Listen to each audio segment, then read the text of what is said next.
in sustainable food systems in the Sustainable Research Institute in the School of Earth and Environment here at the University of Leeds. And very broadly speaking, I'm interested in how we can make food systems more sustainable, fairer, and more resilient. And my research particularly focuses on urban food systems, including the role of urban agriculture and the development of local food policy.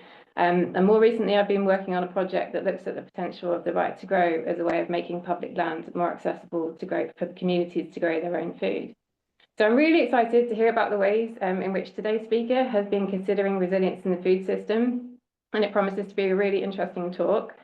So it's my pleasure to welcome you to this virtual seminar of the Global Food and Environment Institute. For those of you who don't know, the GFEI is an interdisciplinary research community which brings together members from across academia, industry, and public policy to work on integrated challenges of food security and climate change. There's lots of really interesting information on their website, so please do have a look if you'd like to know more. And today's seminar is part of a series of seminars, so please have a look at the chat function with the links to our series, which is advertised on Eventbrite and the GFEI website, or you can follow the Institute on Blue Sky Social or on LinkedIn. So today's presentation, which is titled Turbulences in the Food System Towards Long-Term Resilience, will be presented by Dr. Steffen Hirth. Steffen is a researcher in a project funded by the UKRI Strategic Priorities Fund that seeks to transform the UK food system towards healthy soil, healthy food, and healthy people. His general research interest is centred on the unsustainabilities of food systems against the background of social ecological crises.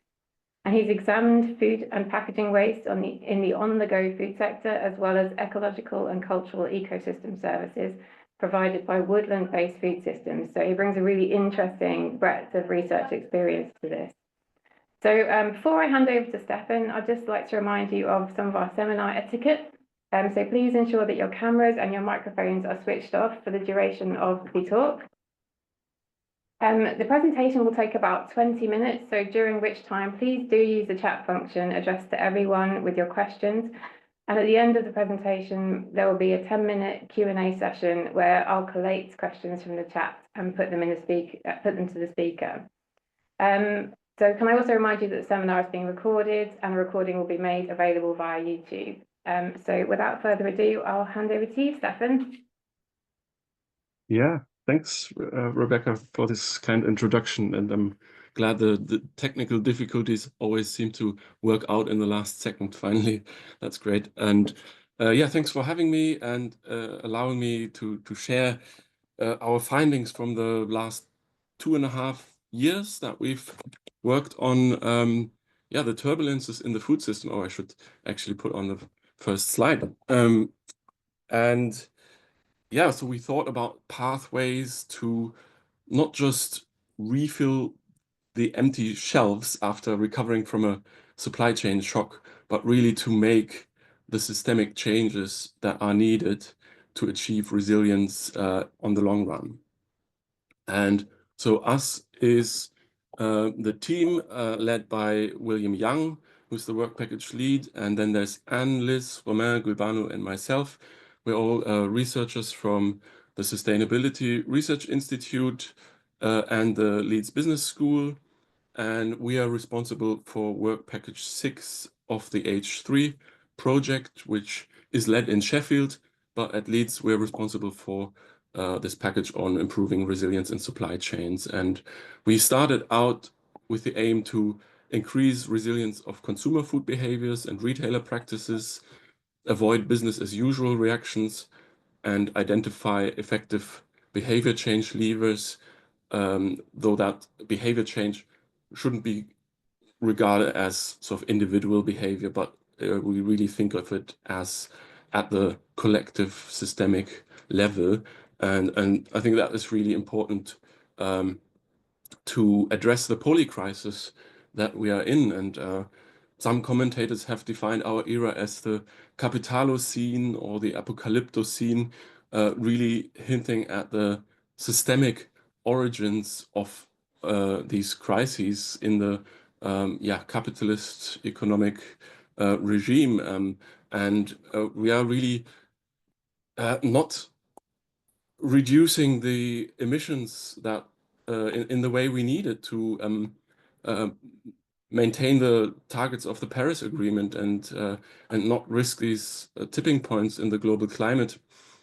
If we look at the current policies that governments have pledged around the world to tackle the climate crisis, that leads us into a world of 2.7 degree Celsius global heating, which is a catastrophe, and 1/3 of humanity would be or will be exposed to malign climate by the end of the century.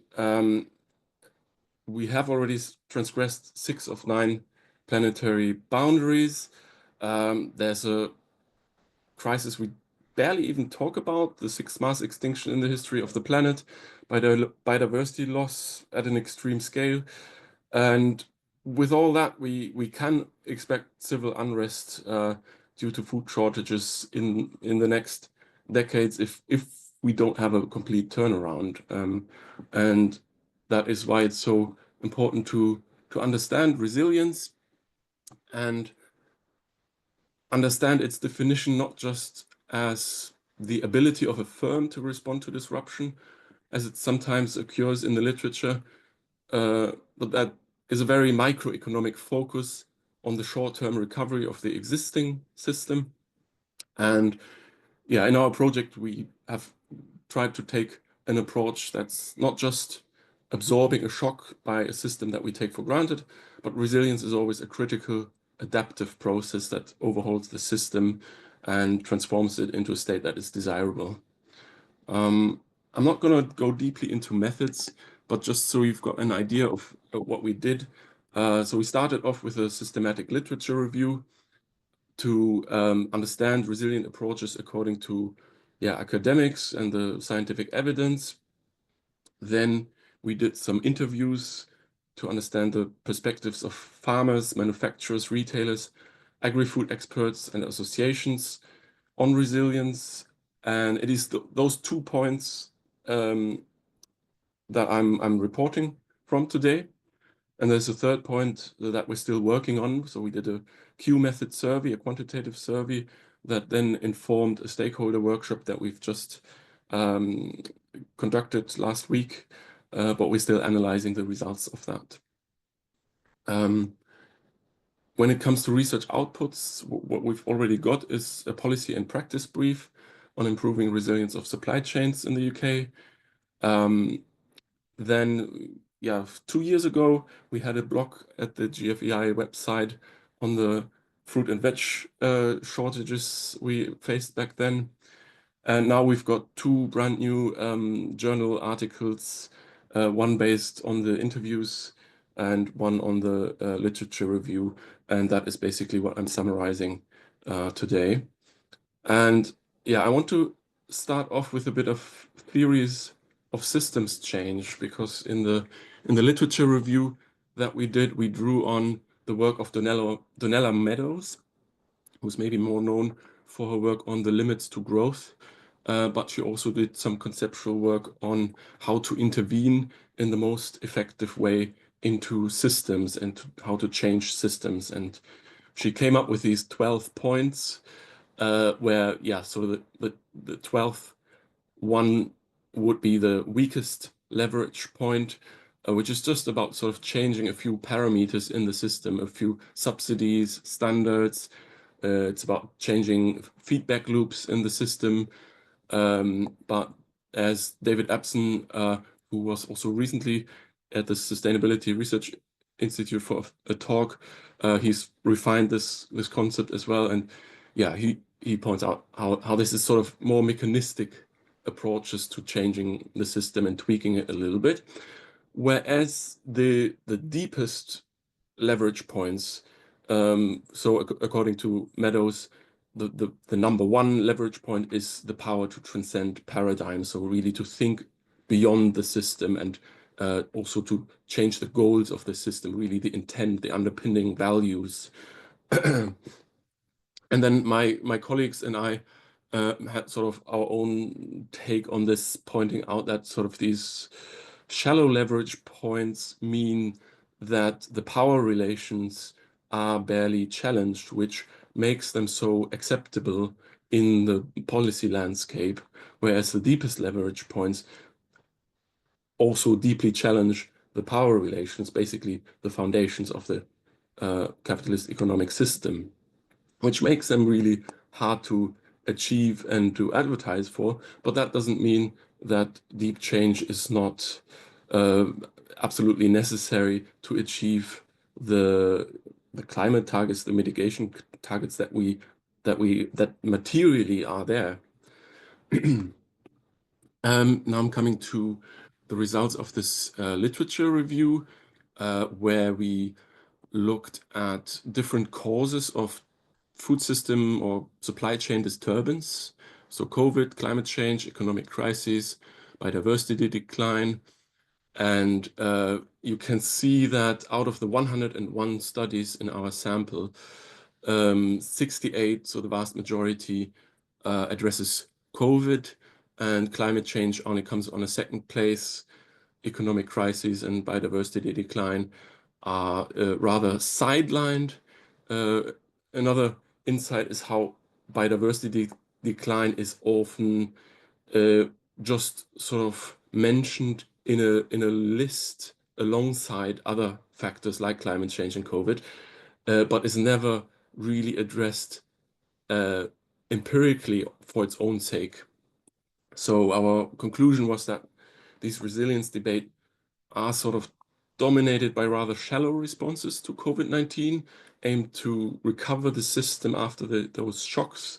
An example is a focus on, getting the abattoirs running after the disruption due to COVID. But that sort of includes a lack of reflection on, on the problematic aspects of livestock rearing for sustainability and therefore for long-term resilience. But that is required, these systemic transformations in our view. So we need these deep systemic leverage points that would also change power relations. And so the resilient debates need a stronger focus on climate, biodiversity, and economic crises. Or if it is about COVID, that can also go deeper. So the COVID Commission, the Lancet Commission for COVID, was quite clear that to prevent future pandemics, we need to reverse deforestation and reforest, which is a completely different approach to just regenerating the supply chains after a shock. So now I'm coming to the interview results that we sort of condensed. So we took the statements of stakeholders and condensed them into what we call the price dilemma, and which is sort of the status quo that we're dealing with, where yes, the goal of the food system is to feed the people well, but we're not really achieving that because we have a neoliberal government which doesn't want to intervene in markets, doesn't want to do real social policy in the sense of poverty reduction. We have increased reliance on food banks, and that really puts some pressure towards low end prices, low consumer prices, and justifies that situation in which retailers squeeze farmers for price, who then can't really, first of all, it affects their livelihoods, and secondly, they can't really invest into more sustainable practices, and that leads to a situation where the social and environmental costs, the true costs of production, are externalized by the system, and that's why we transgress planetary boundaries and risk social conflict. And now, food policy professor Tim Lang, who's also published the National Preparedness Commission report, has coined this notion of civil food resilience. And we have our sort of own take on civil food resilience in this scenario, which basically just flips around the logic of the price dilemma that I just presented, and makes the point that we need some sense of shared responsibility, a sort of hands-on regulative multi-actor governance that doesn't shy away from intervening in markets and reining in profit mechanisms, and actually does social policy for common welfare, so that high prices, so relatively high food prices, become more tolerable and allow us to internalize the social and environmental costs into the end prices and into the whole supply chain, so that we can actually mitigate the poly crisis and have the preconditions for social peace. But I guess you can see how that is quite a deep and also very political change. Now, before I come to a conclusion, I want to give another example of sort of a side project of mine on agroforestry and food forestry, where with some colleagues from the University of Manchester, I did a literature review on multiple ecosystem services and benefits of, well, integrating fruit and nut trees into agriculture. And there is ample evidence that we found that these benefits exist for food production, for carbon sequestration, also climate adaptation, biodiversity restoration, but also some social benefits in the sense of reconnecting with nature or providing a benign working environment. So if that evidence is there for these multifunctional diverse systems being quite convincing, so why is it in practice not taken up more? Why is upscaling so difficult? And we think that there are some hard political economic reasons. To some degree, that requires a bit more labor, not necessarily, but definitely also more diverse skills. It's generally a more diverse system, and that is sort of at odds with the needs of the monocultural, productivist, capitalist food regime that just dominates our food production. Trees are certainly less apt for mechanization. Their ecosystem services are not really financially rewarded at the moment, in particularly with the SFI, the Sustainable Farming Incentive, being paused now. The reason why I call this utopian tree planting is a scenario where, well, we could imagine planting lots of cropping trees in our cities, really plastering our roadsides with fruit and nut trees. And wouldn't that be nice? Free food for all. And in a way, well, that would have an enormous use value also for the climate, biodiversity, and food security, all these points that I mentioned above. And still, it's not happening. So why is it not happening? Because there's zero exchange value in having free food. And obviously the retailers would not love that situation. And that's why there is no investment from capitalists or austerity preaching governments. And yes, it would require a very deep change to turn that around. So to conclude, what we need to overcome the poly crisis and really achieve a civil form of food resilience would be, to overcome the price dilemma, to do genuine social policy against poverty, but that implies a deep shift in power, and to internalize the social and ecological costs. But that again is a deep shift through market intervention, reining invested interests and capital accumulation.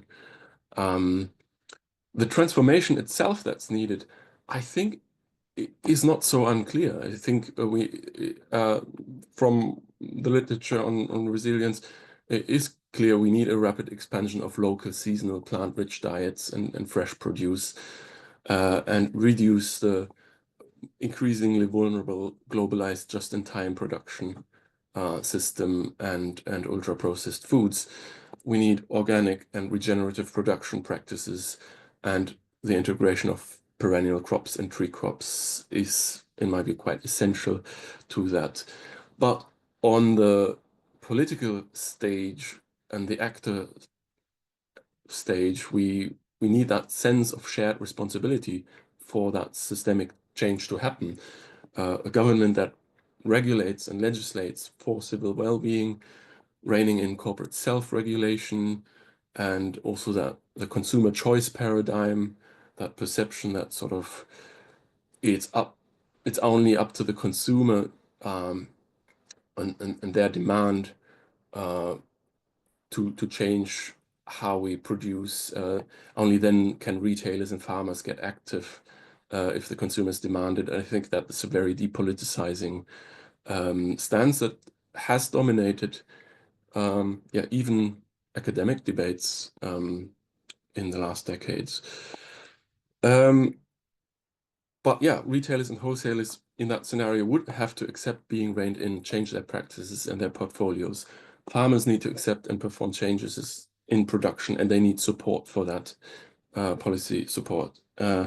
Consumers need to accept and perform shifts in their diets, but their roles would also be shifting, and that can be a good thing in the sense of having more sovereignty over how we eat, more self-provision of foods.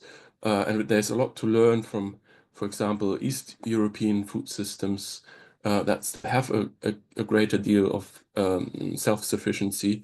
But that as well requires deeper shifts in how we work, the time that we have seriously for that kind of stuff.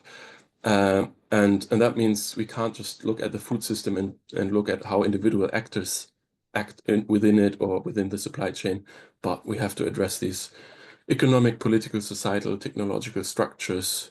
And otherwise, I don't really think we need even to talk about resilience. Thank you. I'll leave it there.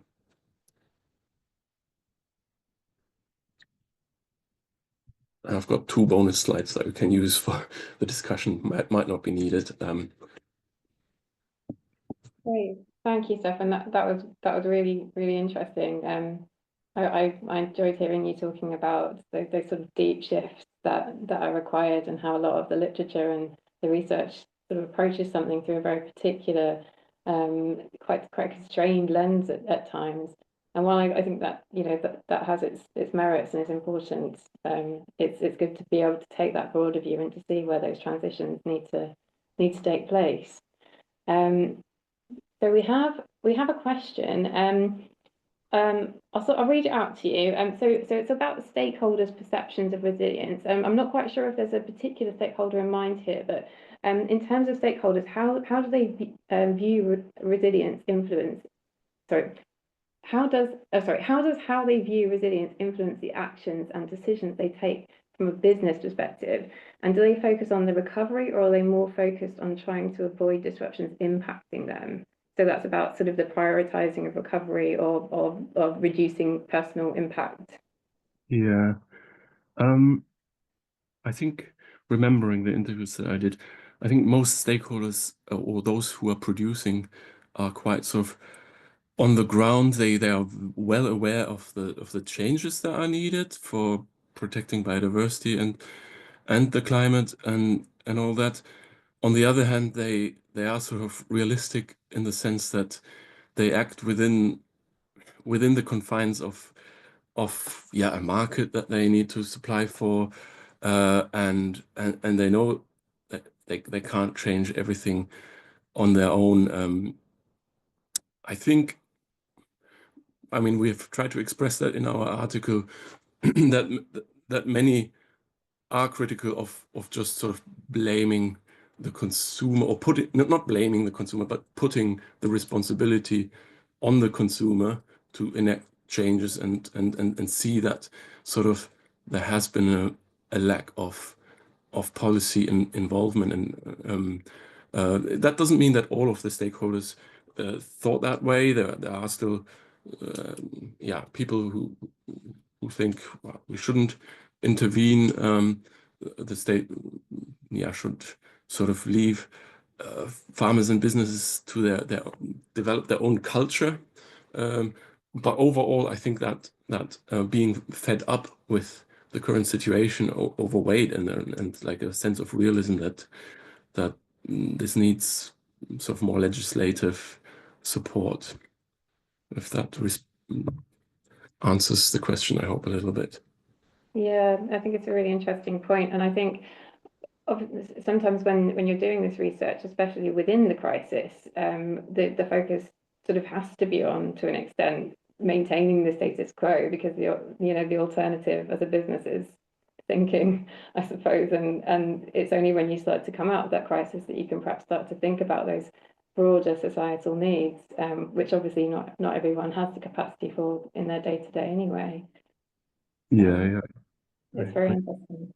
And we have a question that's on a sort of similar line, I suppose. So we've got someone from the National Farmers Union in the UK, and their question to you is, what do you think farmers can do to support this transition, bearing in mind that their reliance on the supply chain and bearing in mind their reliance on the supply chain and its demands? And do you have any examples of farmers helping to enable this transition within Europe? I've been in contact with people from the Soil Association, and they told me that recently there has really been an increased demand and request from farmers to help them establish agroforestry practices. They want to, many farmers want to plant trees, but it's often more a question of, it's economic questions of viability. Obviously, trees need some time to establish, and until they actually grow a crop that is valuable on the market. So I think what farmers can do is just being open to that and having that demand, being clear to DEFRA that this is what is needed, that they need support, that we need basically programs, tree nursery programs that enable farmers that to do that shift, and basically to stop agriculture as we know it, and to only have agroforestry, which doesn't mean we can't have wheat production anymore, but there are like more mechanizable forms like alley cropping that are very well feasible for sort of market oriented farming, rather than just sort of urban community forest gardening, which is also another side. Sorry, I feel like I'm already rambling away from the question now. No, I felt like that was really relevant, and that there is always that sort of like tension between having to address the sort of the moment and what you need to do right now, and then having that support, perhaps policy support, to be able to plan for the long term, to incentivize some of those longer term changes. So we have another question, which the person who's asked it has said it's possibly too specific, but I'll throw it your way, Steffen, and see what you make of it. So in terms of food sustainability and biodiversity improvement, one approach is to use new seeds, or sometimes heritage seeds. But by doing so, it sometimes requires farmers or millers, for example, for wheat, to switch to different processes and equipment, which means costs. What kind of methods can be used to incentivize them? And I suppose broader to that is perhaps thinking about the impacts that those sorts of changes might have on other parts of the supply chain as well. Do you have any thoughts on that? I'm not sure I've understood the question right. Was it about, was it new seeds as well as heritage seeds? So both combined, sort of. Yeah, I think so. So use new seeds or sometimes heritage seeds as well, I assume. Yeah. But they make that, so making some of these changes might require new equipment, which is expensive, I suppose. And are there any ways that this sort of change could be incentivized? I mean, what I've heard from regenerative farming practices, there are some issues with the changes towards those systems where wheat grown in a regenerative way contains less protein, and that can pose problems for millers to provide the standards that retailers demand, the wheat standards.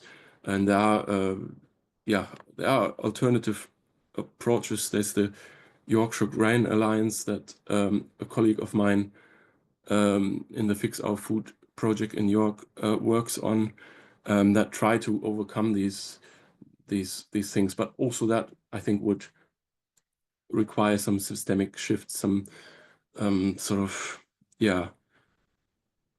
will as well to use the resources that we have in a different way, and not stick to really strict standards of what supposedly consumers demand, what is more convenient for retailers.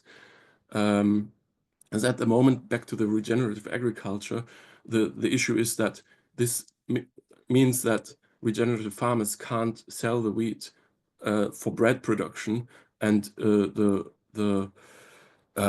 grain then ends up as animal fodder, which supports too much the high production of animal sourced foods that we already have in the system, instead of shifting to more plant-based production and diets.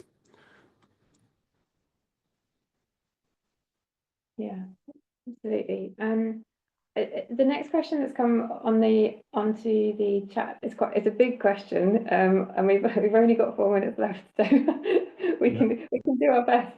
But so from Peter Chapman, so given the concentration of power in the hands of 4 large corporations with global grain and a few large supermarkets, how can the transformation of the food system really happen, even if consumers and farmers do actually want it? So talking about some of these big structures that sort of keep things in a particular way, even if you have all of the people in the system wanting change, how does that take place? Yeah, that's a very good question. I mean, I have drawn the attention very much to these political aspects, and I think that's maybe risky as an academic in the sense of not being taken seriously. But I think these shifts are happening. We are witnessing the turbulences of our era, and because the political parties that are in power, that have been in power, have absolutely no recipe to answer for these crises. I think it will just further affect people's living standards, drive us into a deeper crisis, unfortunately. But I think in that sense we are on a knife's edge to turn this crisis around. And but sort of the clearer that becomes, I think the more alternatives there are that will come up politically, the pressure that rises. And I think it's in all our responsibility, all actors of the supply chain, academics, citizens, to push for that change, and to take it seriously, and at an adequate response level to the material crisis that we are in. Yeah. Sorry, I can't hear you, Rebecca. No. So perhaps from some crisis comes some sort of transformation. Sorry, I've unmuted the wrong. I've got 2 devices and I've unmuted the wrong one. Yeah, okay, that's very interesting. And I sometimes wonder if the invisibility of our food system is such a big problem. I mean, Pip has mentioned there the concentration of power in the hands of 4 large corporations, and I wonder, how many people that you speak to on the street could name any of those corporations, and whether the articulation of the problem itself is a part of the solution. Okay, so it's getting to. I've been told I can take a few more minutes, so we could do one more question. Let me just scroll down. So, okay, so one more question is there a danger that policies that push for net zero in agriculture will lead to perhaps better but lower food production in the UK? And to meet the consumer demand, more food will be imported, and a change of diet might not easily be accepted by consumers largely, which might negatively impact food sovereignty. Yeah, I think there is a danger in sort of focusing solely on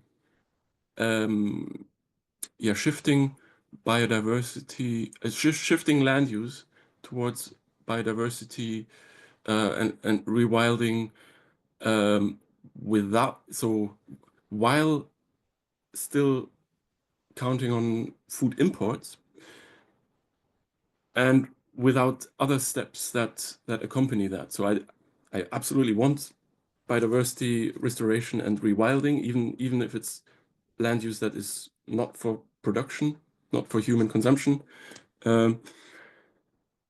But I think that needs to be accompanied by, that shift towards plant-rich production and, exactly, not just plant-rich diets, because often we just talk about diets, but it's really changing the production system.